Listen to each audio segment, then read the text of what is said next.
Hi, Yes Prep students. I'm so excited to have you join me today for a really important advisory session. We are going to focus our time today on motivation and apathy, two topics that we feel like students across the district have been definitely struggling with. So if you've been experiencing either of these, just know that you're not alone, and hopefully as we walk through the session together, you'll find some important tips and tools to help you figure out how to combat these. Let's get started. Let's start off by taking a look at what our objectives are for our time together during this advisory session. First off, I want to help you gain an understanding of what motivation and apathy actually are, or what those terms mean.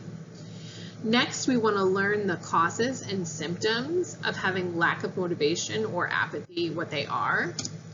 And lastly, we want to look at ways and discover how you can find motivation, how you can combat apathy, and when it might be time to seek help if you need it. So let's just start off by considering, what is motivation? What does that word even mean? What makes up what motivates us? So motivation, essentially, it's the process that initiates, guides us, and maintains goal-oriented behaviors. So it's what causes us to act in certain ways, behave in certain ways. It's the thing that drives us to engage in activities like going to school, doing our homework, engaging with our friends, having relationships. Why do we act and do in ways or feel the things that we do? That's what makes up motivation. So essentially, in everyday usage, the term motivation is frequently used to describe the why that people do things, what drives them. That's motivation. Now that we've defined what motivation is, let's consider the two different types of motivation that are most often experienced by humans. First is intrinsic. This is a form of motivation that comes from within yourself. It really has no reward beyond personal gratification. And the second type is extrinsic. It comes from outside of yourself. It is a result of potential external rewards. So it's a motivation that is being led or driven by something you can earn or gain. Let's look at some examples of both. Intrinsic motivation could come from the desire to have fun, to feel powerful, to feel pride or a sense of competence or accomplishment of something that you did. Maybe it's motivation to work towards having some type of social status or achievement. When we talk extrinsic motivation, this is really when we're looking forward to earning something. So the motivation is being driven by what we can get. So we go to work because we want to earn money. We go to school because we want to get good grades. We play in sports because we want to earn a reward. Those are just a few examples of each type of motivation. When we consider motivation and the different types of motivation, it's important to also consider what other types of feelings might lead towards having a lack of motivation, and that could be the feeling of apathy. So it's important to take a couple minutes and talk through what exactly that is. So apathy essentially involves a lack of interest in different aspects of life, including normal daily tasks and social activities. So for example, a sense of apathy could involve struggling to have desire to go to school or to talk to your friends or to engage in the sport you used to like to play. Apathy is often characterized by feelings of indifference and lack of emotion. So oftentimes when we think about feeling apathetic, it may be that we just don't feel a lot at all. We really don't care. We're disinterested. As we're considering what apathy actually is, it's important to take a look at the three different types of apathy. The first is emotional, or our feelings. Emotional apathy is really having a lack of both positive and negative emotions. So when you feel apathetic, you really don't feel much at all. You really maybe would describe it as feeling kind of numb or indifferent. The second type of apathy is behavioral. So our actions, what we do. And this is having a lack of any self-initiated actions or behaviors. Oftentimes this can be, if you think back to motivation, this type of apathy can be related to having a lack of motivation to really do much of anything at all. So it could be a lack of even getting up and getting out of bed in the morning, going to class, paying attention when you're there, engaging with others, those types of things. And lastly, there's just a general sense of apathy, which is related to having less motivation, poor emotional responses, and a lack of engagement with others. So all three types you can see is really having a lack of something, whether it's a lack of emotion, a lack of interest, a lack of any behaviors that you're engaging in, or just having a lack of motivation in general. So now that we've taken a little bit of time to consider what are the different types of motivation and what that means, and what apathy really is, and the different type of apathy that you may be experiencing, I'd like you to consider the following two questions. On a scale of 0 to 10, how much motivation do you have right now for, say, attending classes, engaging in class when you do, or completing assignments? And if you do feel like you are having motivation for these things, are there any other things in your life that maybe you're struggling to have motivation to do? Secondly, are you feeling a sense of apathy right now towards school, class, connecting with others, or maybe you're feeling apathetic about other things not listed? Pause the video and take a few minutes to jot down your ideas about either question. Now that we've defined what motivation is and what apathy is, it's important for us to take a look at what are some of the symptoms of each of these. So let's first take a look at what symptoms of lack of motivation are. These include feeling listless or restless, feeling tired, not really wanting to do much of anything, having poor follow-through. So for example, not completing assignments that you've been given by your teachers, non-compliance, struggling with grades or doing poor academically, social withdrawal, not wanting to hang out with your friends or loved ones, and difficulty concentrating or paying attention in your classes. Some symptoms of apathy are difficulty completing everyday tasks, feelings of indifference or irritability, a lack of interest in activities. This includes activities perhaps you previously enjoyed and engaged in on a regular basis, having low energy levels or feeling like you just don't have the energy to do much of anything, reduced participation in activities, and an unemotional response to both positive and negative events. So for example, something happens that would normally make you feel really happy and you have no emotional response to it at all. Or even the opposite, having an experience with something that might normally make you really angry, and again, not having much emotional response at all or having much feelings at all.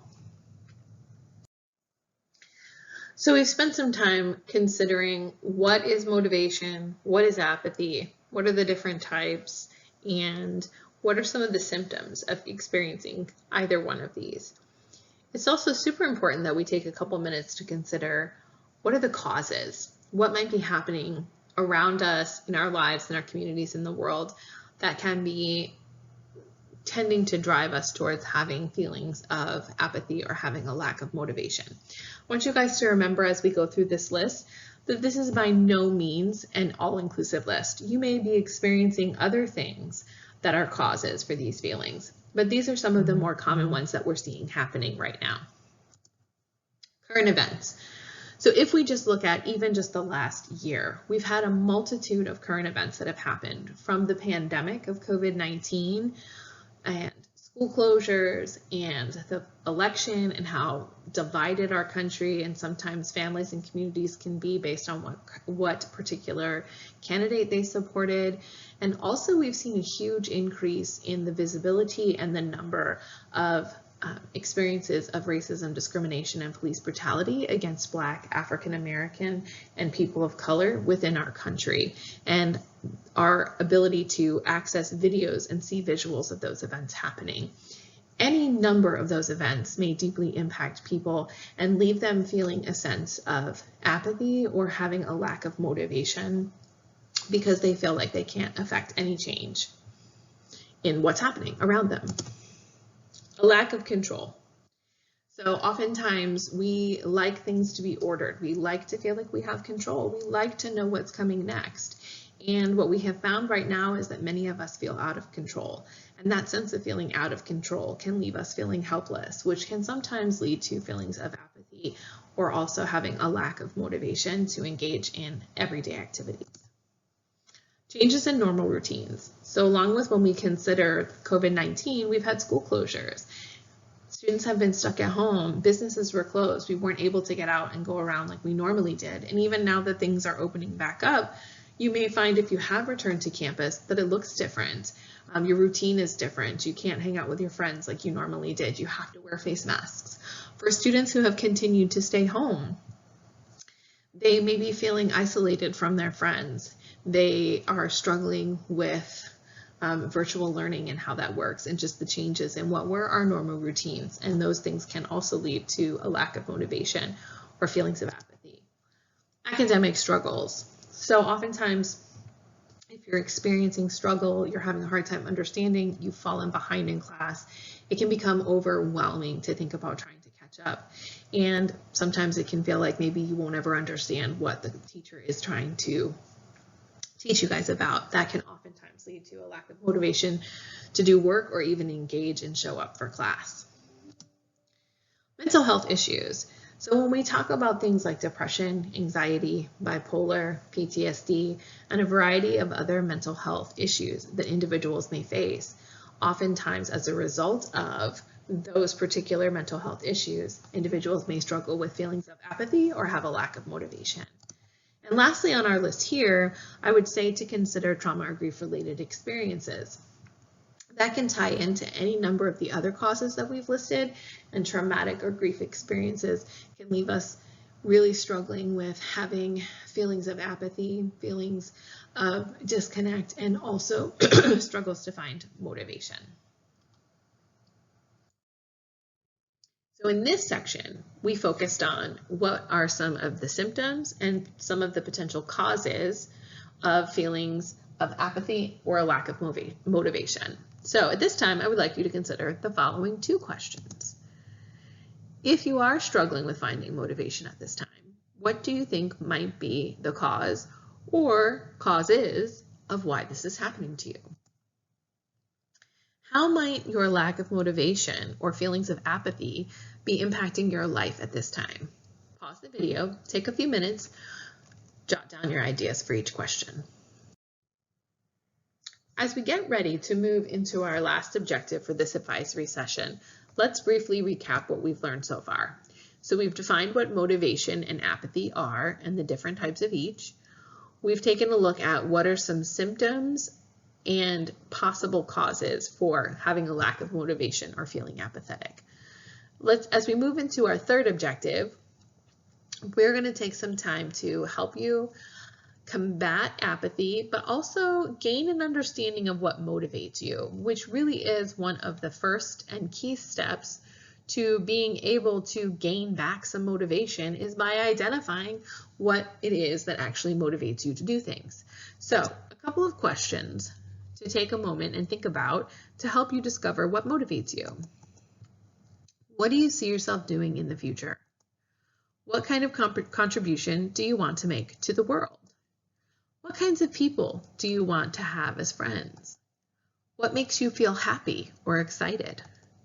What do you enjoy doing the most? What is your favorite thing to earn? And how can being successful in school benefit you?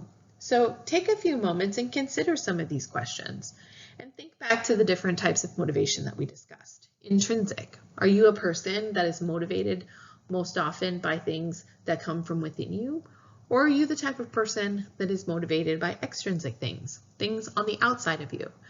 Neither is good or bad. It's just a helpful way to identify what kinds of things motivate you and be able to ask yourself some of these questions to maybe start to work towards some things that can help build back your sense of motivation. So now that we've discussed some ways that you can try to identify what motivates you, let's talk about setting goals. Setting goals can be a really helpful thing to do when we're feeling overwhelmed or we're feeling like we're not entirely sure what we want to do or how to accomplish it. Setting goals can kind of give us guideposts to mark our progress and our success. So the acronym we're going to use is SMART. So when we talk about these goals, we're going to refer to them as SMART goals. So let's start with the S, specific. Goals should be clear and specific. Otherwise, it becomes difficult to focus efforts or feel truly motivated to achieve it. When you're considering coming up with your goal, here are 5 questions to ask yourself. What do I want to accomplish? Why is it important? Who is involved with it? Where is it located? And which resources or limits are involved? So this is an example of setting a specific goal. We also want our goals to be measurable. It's important so that you can track your progress, which will help you stay motivated. Also, how will you know when you've succeeded? So before and after data or observation can be a part of determining your success. Achievable. We want to make sure that the goal is realistic and attainable. When we set a goal that feels out of reach or impossible to attain, it can make us feel even more unmotivated, feel more apathetic, and stop us before we even get started. So you want to make sure that the goal is realistic, that you can have an action plan, that you can be able to show some success and progress when you're done. So a question to ask when you're considering it is, what are your criteria for success? R is for relevant. So this is a step that helps you ensure that the goal matters to you and that it aligns with your other goals. So how is achieving this goal going to impact your daily life in a positive way? How does this goal matter to you and make sense for you to set it? And lastly, T, time bound. Every goal needs a target date so that you have a deadline to focus on and something to work towards. So this is also an important part because having a time frame helps keep you motivated. So when we set a goal but we have no date that we want to reach it by, sometimes we can keep procrastinating and pushing it off. So setting a time frame for us to complete the goal is super important. So these are your SMART goals, 5 steps. Be specific, measurable, achievable, relevant, and time-bound. So for the last few slides, we've focused on questions you can ask yourself to help figure out what motivates you. And we've also talked about setting SMART goals and how setting those goals can help you start to find motivation again. Now I want to focus on talking through a couple of different ways that you might be able to combat the apathy that you might be feeling. So first off, we want to just start with trying to find a little bit of perspective about it. You're feeling apathetic right now, but like any other feeling, feelings come and go. It happens to a lot of people, and especially right now with everything going on in the world, many people are feeling apathetic. You are not lazy, you are not stupid, you are not boring or unmotivated, or any other negative label that might be coming up as you're feeling apathy. It's just a feeling, and it too will eventually pass. Sometimes it can help us to understand what triggers our feelings. So defining the cause. What are the things that are going on in your world, in your home, at school, in your community? What are the things that were happening when you started to notice that you were experiencing a sense of apathy? Change the things you can. So considering some of the causes that we talked about, a lack of control is definitely one of them. So think about the different things that are going on in your life, what you feel out of control of. Are any of those things you can change? Is there any situations or places or instances where you can take some control back and to start some changes happening? Creating small disturbances. Whether or not you understand why you may be feeling apathetic, try creating some small disturbances in your routine or in your day. Sometimes we can feel stuck and we can feel unmotivated and then we become apathetic. So where can you create some change in your routine? What can you change up maybe how you do things, where you're choosing to sit to do your schoolwork, the posters you have on your wall, the music you're listening to while you're studying, small disturbances that you can make that may change some of how you're feeling. Creating a mood. So it can be really easy to stay stuck in a sense of apathy if we're alone all the time, if we're sitting in the dark, if we're listening to sad music, if we're watching sad movies or videos, if we are kind of staying immersed in things that keep us in the mood that we're in. So creating a more positive mood or creating a lighter atmosphere. What type of music are you listening to? What type of lighting do you have in your room? Maybe now that the weather is nice, you can go outside and try to create a space around yourself where you can lift or elevate the mood that you might be experiencing. Listing past joys. Sometimes when we're feeling apathetic, it can feel like nothing is going our way. There's nothing to be happy or excited about. So take some time to think back on joyful things that you have done, experiences, friendships, things that have happened to you, things that made you happy, things that you enjoyed, and start listing those and maybe thinking about different things that you might have some gratitude towards that you experienced. Picking one thing or breaking it down. So just like if you think back to when we talked about SMART goals and having small, manageable goals, the same is true when we think about combating apathy. If we're thinking about big, large goals, like for example, if you're failing multiple classes, trying to figure out how to pass every single class all at once can seem really overwhelming. So break it down and maybe pick one class that you want to start with in trying to bring your grade up. Or if you're struggling with waking up on time, maybe setting a goal for yourself of how to figure out what your morning routine is to help you get up on time, those types of things. Learning about habits. So snapping out of apathy often involves forcing change. So when we have habits, they can be habits that lead us towards positive change, or they can be habits that keep us stuck. So this is a time where you can really start to think about what habits you're engaging in, what behaviors you're engaging in, and what might you want to start to change in order to start trying to learn some new habits. All of these things can help you with combating apathy. So now that we've talked about how you might be able to help yourself find some motivation or find the things that motivate you, and 9 different ways you might be able to combat some of the apathy you're experiencing, I think it's also important that we take a minute to consider, when should you ask for help? When should you reach out to someone outside of yourself to find assistance in coping with either of these issues? Let's take a look at a few different reasons that may lead you to want to ask for some assistance. If you find that your typical coping skills that work are not helping to alleviate your feelings of apathy or lack of motivation.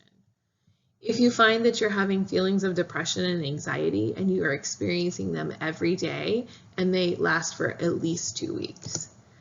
If you are engaging in any type of self-harming behavior, and if you're having thoughts of suicide. These 4 things are really strong red flags that what you're doing may not be working and you may need help outside of what your normal skill set is. In our next slide, we're going to talk about different places that you can find some of that assistance. So where can you get help if you've determined that the normal things you do that work are not working, and maybe you're experiencing some of the 4 or 5 things we talked about on the previous slide? Where can you get help? Let's talk about first in your personal life and also on campus. So of course, first off, you can start by talking to your parents or guardian. You can also reach out to another trusted adult outside maybe of your family circle. You can connect with your campus SSC, and you also have the ability to submit a SAF, which is a student assistance form, for yourself. If perhaps you find you prefer to go outside of the campus to seek out assistance, here are a list of additional resources that you can utilize. First off, we have the Teen Line. This is a toll-free number. It is manned by teens who've been trained to help other teens in crisis. You have a phone number you can utilize, or if you prefer to text, you can text TEEN to the number listed there. Next, we have locally the Harris Center Emergency Line. This is also a 24-hour crisis line. When you call the number, you select option 1, and you can find someone that you can talk to, and they can help you just listen and help you determine next steps, and also get you connected to other mental health services if need be. We also have the Crisis Intervention of Houston, which is also an organization that helps individuals in crisis, can talk them through it and help get them connected to other services. And lastly, if you are finding that you're engaging in self-harming behavior or having suicidal thoughts or ideations, the National Suicide Prevention Lifeline is a 24-hour number that's available with trained professionals that you can talk with, that can help you talk about your situation, what your thoughts are, and help you to stay safe, make a safety plan, and get help. So any and all of these resources are available to you. You can take a screenshot of this particular slide, and you can also find these resources through your campus SSC. So our last time of processing time together. So in this last section of the advisory session, we really focused on different things that you can do to help you with lack of motivation or feelings of apathy that you may be experiencing. So let's just take a couple of minutes to consider the following questions. What do you think motivates you the most? If you think back to that slide where we asked some of those questions about the things that motivate you, what drives you to do the things that you do? What are some goals that you can set to help combat apathy or lack of motivation that you're having? So if you remember on combating apathy slide, we talked about setting small attainable goals. Instead of setting like big picture goals that might be overwhelming that lead us to not engage in action and to feel apathetic, what are some small simple goals that you can set to get yourself going and start reigniting that motivation? And lastly, who can you connect with if you need help? So on our last slide, we talked about different resources that might be available to you. If you've gone through this presentation and you're thinking that a lot of this resonates with how you've been feeling, I want you to jot down some of your thoughts as well about who might be able to assist you on campus, or were one of the out-of-campus resources one that you think you might like to try out. So pause the video, just take a couple minutes, think about each of these questions, and jot down